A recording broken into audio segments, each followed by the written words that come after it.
My life has always been difficult since the moment I was born. You see, my mom passed away while giving birth to me in the hospital. I was then raised by my dad, who somehow blamed me, a literal baby, for his wife's untimely death. Throughout my childhood, there was not a single day in our house that passed without my dad reminding me in his own harsh way that I was the reason my mom was gone from this world. He would constantly tell me how my birth had taken away the person he loved the most, and how he never really wanted me in the first place. He would point out that because my life had come at such a high cost, I needed to work hard and live up to it, otherwise my mom's death would have been in vain. As you can imagine, hearing those harsh words as a child was devastating. I was too young to fully understand the complexities of grief, loss, and anger. I needed my mom too, but she was gone, and the only living parent I had left treated me like I was the problem. My dad, who was supposed to be my protector, my guide, my source of comfort, instead became the one who constantly reminded me that I was unwanted in his life, that my very existence was a curse. Growing up in that environment was incredibly difficult. I often felt guilty for even existing and breathing. There were times when I desperately wanted to talk to him, to tell him how his words hurt, how they made me feel like I didn't belong, even in my own home. But fear kept me silent, and the few times I did try to speak up, I was met with more bitterness and anger. The result was a childhood marked by a profound sense of loneliness and isolation. While other kids had parents who cheered them on, who comforted them when they were sad, and who made them feel safe, I felt like I was constantly walking on eggshells, trying to avoid triggering more of my dad's resentment towards me. It wasn't just the lack of love that hurt, but the presence of so much anger and blame, directed at a part of me I couldn't change, the simple fact that I was alive. Despite everything, I tried to understand my dad's pain. I knew losing my mom had shattered him, and that he never fully recovered from that loss. But it didn't make it any easier to bear the weight of his words. I was just a child, trying to find my place in a world that often felt cold and unwelcoming. And yet, despite all the hurt, deep down, I still longed for his approval, his love, his acknowledgement. I always hoped that, despite everything, I could somehow make my dad proud. I remember the anticipation I felt every time I brought home a report card with good grades, thinking that maybe this time, things would be different. I would go to him, full of excitement, eager to show him what I had accomplished, hoping for a smile, a word of encouragement, anything that would make me feel like I was enough in his eyes. But every time, it was the same. He would barely glance at my grades, let out a grunt, and tell me to keep studying harder because it still wasn't good enough. He would point out that there were hundreds of other kids who could get the grades I got, so it wasn't really a big deal. Instead of pride or approval, I was met with indifference and the constant reminder that I wasn't meeting his expectations. No matter how well I did, it was never enough for him. It wasn't just academics that I felt the weight of his disapproval. Anytime I wanted to do something outside of school, like play sports or participate in activities with my friends, he would shut it down immediately. I was told that the only thing I needed to focus on was my studies, so I could get the heck out of his house as soon as possible. Those words stung, reminding me that I was more of a burden to him than a child to be loved and cared for. My friends would talk about how their parents encouraged them to explore their interests and enjoy their childhood, but for me, there was no such support. I was constantly reminded that I was just a guest in his house and that I needed to do as I was told or risk being thrown out. The weekends, which should have been a time to relax or have fun with friends, were no different. If I ever asked to go out or spend time with my friends, he would go on a rant about how I was wasting his money, even if all I wanted to do was something simple like hang out at a friend's house or go to the park. He would launch into a lecture about how hard he was working to put me through school, and how I had no right to waste time or resources on maintaining friendships. It was as if anything that brought me joy or a sense of normalcy was automatically deemed unworthy or frivolous by him. I remember one of the most painful memories was how he reacted to my 15th birthday. Now, most kids look forward to their birthdays with excitement, planning parties or gatherings with friends, but for me, it was a day filled with dread each year. He didn't like me celebrating my birthdays, but that year I thought things would be different. I wanted to go out for a movie with my friends and have some pizza. When I finally mustered up the courage to ask him for some money, he had a fit. He screamed and told me that I had no right to celebrate the date since it was also the day that my mom had passed away. He made it clear to me that my birthday was always going to be the worst day of the year for him, and that I should never even think about enjoying it. As a result, I never celebrated with my friends. As you can imagine, over time, all of these repeated experiences taught me that my dad clearly hated me and didn't want me around. The constant rejection and criticism took a toll on me, making me feel like I was always walking on thin ice, trying not to do anything that would trigger his anger or disapproval. I slowly learned to keep my hopes and dreams to myself. I stopped expecting approval or encouragement from him because I knew it would only lead to disappointment and hurt. I tried my best to be strong for myself and focused all my energy on getting good grades so I could escape my dad's house. In the end, all the hard work, perseverance, and determination I poured into my studies finally paid off. I remember the moment I received my acceptance letter to a top university, complete with a full scholarship. It was a mix of relief and pride. I was finally getting out of the house, away from my dad's oppressive grip, and stepping into a new chapter of my life where I could live on my own terms. Leaving home felt like a huge weight had been lifted off my shoulders. For the first time in my life, I was truly free. Those 4 years in college were some of the best days of my life. It was a period of self-discovery, growth, and joy. I could finally live like a normal young adult, experiencing all the things that had been out of reach for so long. My dad no longer had control over me, although he tried to extend his influence even from afar. But I didn't listen to him anymore. I had spent enough of my life under his thumb, and now it was my time to make my own decisions, to carve out the life I wanted for myself. Despite all the newfound freedom and the fun of college life, I didn't lose sight of my goals. I kept my grades up, determined to make the most of the opportunity I had worked so hard to earn. But I also made sure to enjoy myself and experience everything college had to offer. I went to parties, joined clubs, made new friends, pursued my hobbies, and finally started living life the way I had always imagined it could be. It was during this time that I met my girlfriend, Sheila. Meeting her was one of the most unexpected yet wonderful things that happened to me in college. From the very beginning, there was something about Sheila that drew me in. We're both incredibly similar, ambitious, driven, and focused on building our careers. But beyond that, what really made our relationship special was the way we connected on a deeper level. Sheila understood me in a way that no one else ever had. One of the things I love most about her is how we can just sit together for hours without the need to fill the silence with words. She allows me to be lost in my thoughts, something that's incredibly rare to find in a relationship. With Sheila, I never feel pressured to be anything other than myself. We enjoy each other's company, whether we're talking about our dreams and goals or simply sitting side by side, comfortable in our silence. Sheila was the first person in my life who truly made me feel like I didn't have to carry the weight of guilt that I had been dragging around for so many years. She saw right through the pain that I had been living with, the pain that had become such a constant presence in my life that I almost didn't recognize it as abnormal. Sheila pointed out how deeply wrong it was for my dad to have blamed me for my mom's death and how no child should have to bear such a burden. She encouraged me to seek therapy, something that, up until then, I had never really considered. My dad's words were so deeply ingrained in my mind that I didn't even realize there was a way to escape from their influence. Going to therapy was one of the most transformative experiences of my life. It wasn't easy at first, confronting the reality of my upbringing, acknowledging the trauma I had endured, and learning to dismantle the toxic beliefs I had internalized took a lot of courage and effort. But therapy opened my eyes in a way nothing else had. It allowed me to understand just how flawed my dad's thinking was and how much I deserved better. I slowly learned that I wasn't to blame for my mom's death and that my dad's anger and bitterness were his issues to deal with, not mine. As I started to heal, I remember I found myself growing angrier at my dad. It was like all the resentment I had buried deep inside me was finally coming to the surface.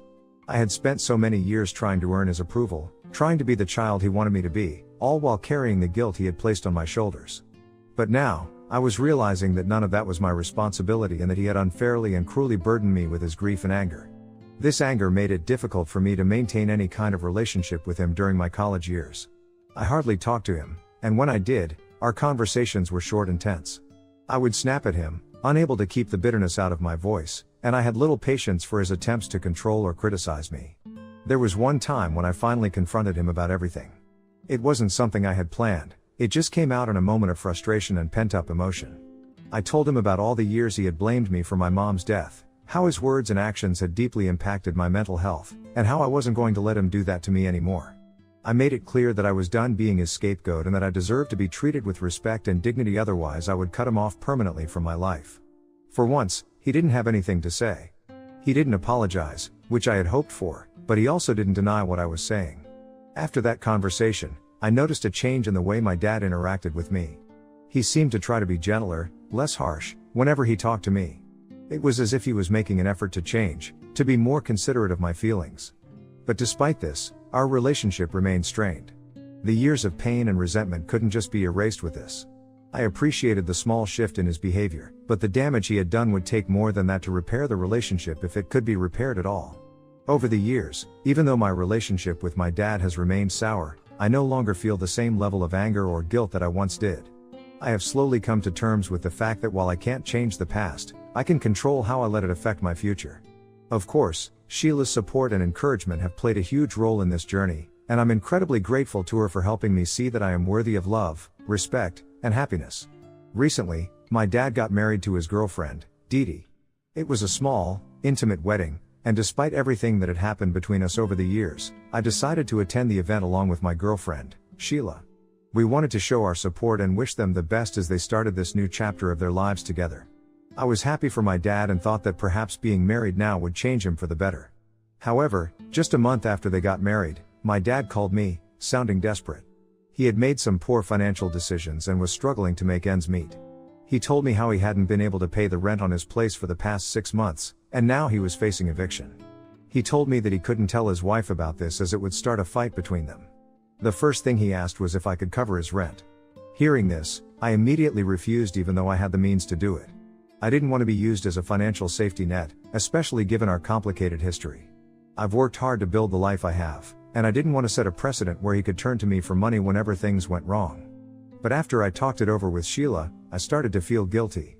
I couldn't shake the feeling that maybe I was being too harsh, that despite everything, he was still my dad, and maybe he genuinely needed help. So, I called my dad back and offered him a compromise. I told him that while I wasn't willing to pay his rent, I would let him and Dee Dee stay with me temporarily since I lived in my house all on my own and had plenty of space for the both of them. I told him that they could live at my place until they managed to save enough money to get back on their feet and find a new place. It wasn't an easy decision, given everything that had happened between us in the past, but I felt it was the right thing to do. I made it clear that this arrangement was temporary and that I expected him to work toward getting back on his feet. My dad took some time to think about my offer, but he eventually called back and agreed to the arrangement. Within 2 weeks, he and Dee Dee moved into my place, and I set up a guest room for them. The first month or so was a period of adjustment for all of us. It had been years since I had lived with my dad, and we were both very different people now.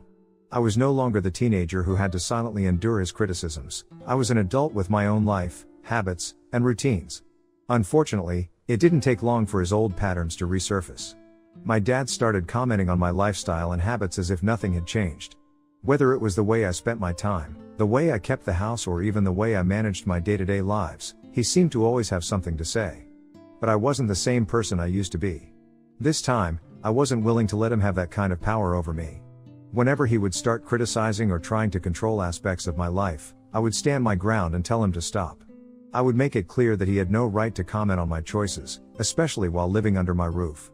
I wasn't rude about it, but I was firm. I wasn't going to let him dictate how I should live my life, not anymore. Of course, this didn't sit well with his wife, Dee Dee. Once or twice, she made comments about how I needed to respect my dad. She would tell me how he had sacrificed so much. I would simply shake my head because I knew the truth about him, and it was clear that she didn't know about half of the things that he put me through as a child. I did respect my dad, but I wasn't going to allow him to walk all over me or let him undermine my choices. I had spent too much of my life trying to please my dad at the expense of my own happiness, and I wasn't about to fall back into that pattern. Still, it wasn't my place to tell the truth about my dad to Dee Dee, so I would just keep my mouth shut whenever she made those remarks. It wasn't worth getting into an argument over. I knew that living together was going to be challenging, but I hoped that, with time, we could all find a way to coexist without too much friction. But then, one evening, after a particularly long day at work, I came home to find my dad sitting in the living room, watching TV with his wife. The house was a mess and there were dishes piled up in the kitchen. I asked my dad why he hadn't cleaned up, since I had told him and his wife repeatedly that they needed to pick up their share of the household duties and it was his day to clean. "You know," he started, in that familiar tone that always set my teeth on edge, "you are a grown-ass adult who I raised single-handedly after your mom passed away. You should feel ashamed for even asking me to do more work for you at this age. You can wash the dishes yourself." I was so pissed hearing those words that I shot back, saying, "You know what's really embarrassing? The fact that you're sitting here on my sofa, in my house, watching my TV, eating my food, and ordering me around when you were the one who begged me to move in for free. You and your wife have done nothing to help me out this whole time. Guess what? If you don't feel like doing the dishes, then you can just pack your bags and leave anytime." My dad just stared at me, taken aback by the force of my response. There was a tense silence, and for a moment, I thought he might actually get up and storm out. However, I knew he had nowhere to go, so I turned and walked out of the room, slamming the door to the kitchen behind me, my heart pounding with a mix of anger and frustration. The next morning, I went downstairs and found myself alone in the kitchen with Dee Dee. My dad had likely left early for work. As I was about to exit the kitchen, Dee Dee asked if she could talk with me. I wasn't entirely sure what to expect, but I agreed to sit down and listen. With a serious expression, Dee Dee began to tell me how hurt my dad was after our conversation the previous night. She said that I had no right to treat him that way, especially considering how much money he had supposedly spent to help me buy my house. Naturally, I was taken aback. My dad hadn't given me any financial support since I left for college. I had bought this house with my own money that I had saved diligently for years. The claim that he had contributed significantly to my purchase was completely unfounded. I asked Dee Dee to clarify what she meant, and she explained that my dad had told her he had used some of his savings to help me buy the house. It was as if a light bulb had gone off, and I almost found it amusing that this was the narrative my dad had fed her. Before I could respond, Dee Dee continued to insist that I should be grateful for the help my dad had supposedly given me. She felt that, given his financial struggles, it was only fair for me to start repaying some of that money back to him by paying rent to them while they stayed with me, since this was basically my dad's house also. Her argument was that it was the least I could do, considering the financial sacrifices my dad had supposedly made for me. I stared at her face and couldn't help it anymore. I started laughing at Dee Dee. I mean, the whole thing was so absurd that I couldn't take it seriously. When I finally managed to stop laughing, I told her the truth, that I was the actual owner of the house and Dad had not paid for a dime. The look on her face was priceless. It was clear that she had no idea that I owned the house, and the embarrassment and anger she felt must have been overwhelming. She asked me if it was really true that my dad had never helped me out, and I told her how my dad didn't even have money to pay for his own rent, so how could he ever afford to pay for my house? I guess, after our talk, she must have seen the truth too, since she didn't argue much. However, not long after, she packed up her things and left my place that very same day. I didn't stop her because it was none of my business. Later in the evening, when my dad came back home, he called Dee Dee asking her about why her things were gone. When he found out that I had told her the truth about the ownership of the house, he started to blame me for not keeping my mouth shut. He accused me of making his wife uncomfortable and of deliberately sabotaging their relationship by spilling the truth. According to him, I should have been more understanding, and should have let her believe his lies, since now he felt too small compared to me, as if somehow it was my fault that he couldn't afford a place of his own. It was frustrating beyond belief. I pointed out to him that here I was, offering my home to help them out, and instead of gratitude, I was being blamed for their problems. My dad seemed to forget that I didn't owe him anything and that the only person to blame here was himself.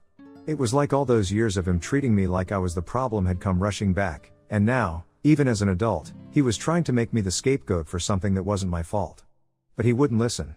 Instead of understanding my perspective, he insisted that I should call and apologize to Dee Dee and clear things up by lying and letting her believe that he had somehow helped me during the purchase of this house. I argued back that I was not going to lie for him to his wife. I was exhausted from the constant manipulation and blame, and I had reached my limit. Finally, I told my dad that I couldn't handle having him around any longer, as his constant fights with me were starting to affect my mental health. I asked him to pack up his things and move out by the next day. It was a decision I made with a heavy heart, but I needed to establish and maintain boundaries to protect my own peace and sanity. My dad did argue that he didn't have a place to go, and pleaded for more time. But at that moment, I couldn't bring myself to care about his excuses or his situation any longer. I stuck to my decision and made my dad move out the next morning. Ever since then, my dad has been reaching out to me and complaining about how I have ruined his life and his marriage since Dee Dee refuses to talk to him. He keeps blaming me for how things are with Dee Dee and says that a good son would have never kicked their parents out. Ida for kicking out my dad? Update 1. I am glad that everyone understands just how much trauma my dad has put me through over the years. A lot of people have advised me to contact Dee Dee and share the truth about my childhood, as she might not be fully aware of who my dad really is. Until now, I preferred to stay out of his business, but I believe it's important for her to know the reality since he might have lied to her about other things. I plan on reaching out to her and having a one-on-one conversation. Update 2. It's been a week since I last updated. I finally had a chance to sit down with Dee Dee and discuss everything. It turns out she had no idea about the kind of childhood I had. I shared with her the blame and emotional trauma I went through and how it affected me. She seemed shocked and admitted that Dad had painted a completely different picture, portraying himself as a struggling single father who had sacrificed everything for his child. I couldn't help but shake my head in disbelief. I recounted stories from my childhood and how I was constantly blamed for my mom's passing. She expressed her sympathy and understanding. Next, I explained to her how hard I worked throughout college to establish myself and how fortunate I was to land a high-paying job. This allowed me to save money and move into a place of my own. I told her that this is why I didn't like Dad dictating anything around my place, since he never allowed me to be myself in his house while growing up. Dee understood my pain. She then revealed that Dad had actually lost all his money due to gambling, and she had not mentioned it to me earlier because he was too ashamed about it and wanted to keep it hidden. She explained that when my dad first suggested moving into my place, she had outright refused. She wasn't comfortable with the idea of moving in with me, and I guess this is why my dad had lied to her and told her that he had financially contributed to my home, which made her feel less guilty about accepting the offer to stay with us. However, later when she found out from me that his claims about helping with my house were entirely fabricated and were just another manipulation tactic to get what he wanted, she felt devastated. She then told me how embarrassed she was about asking me for rent that day. I reassured her that it wasn't her fault and that the blame was completely on Dad for his lies. As we were parting ways, Dee mentioned that after our conversation she was planning to take some time off from Dad to reflect on their relationship. Update 3. Hi everyone. I know I haven't updated anything here for the past 3 months. I have completely cut off my dad from my life since I asked him to move out. It hasn't been an easy choice, but it is necessary for my mental and emotional health. The last time we spoke, he tried to blame me for everything again, but I didn't engage anymore. I straight away just blocked him. Since then, I have to admit that I have been feeling much better. The stress and manipulation have lifted, and I'm experiencing a sense of relief and clarity. Feels like I've finally reclaimed my space and peace of mind. My girlfriend, Sheila, has been incredibly supportive throughout this process. She's been there for me, offering comfort and encouragement, and helping me work through my emotions. Her support has made a huge difference, and I'm really grateful for her. With my dad out of the picture and Sheila by my side, I'm slowly finding a new sense of stability and happiness. I'm focusing on building the life I want, pursuing my goals, and enjoying the positive aspects of my relationship.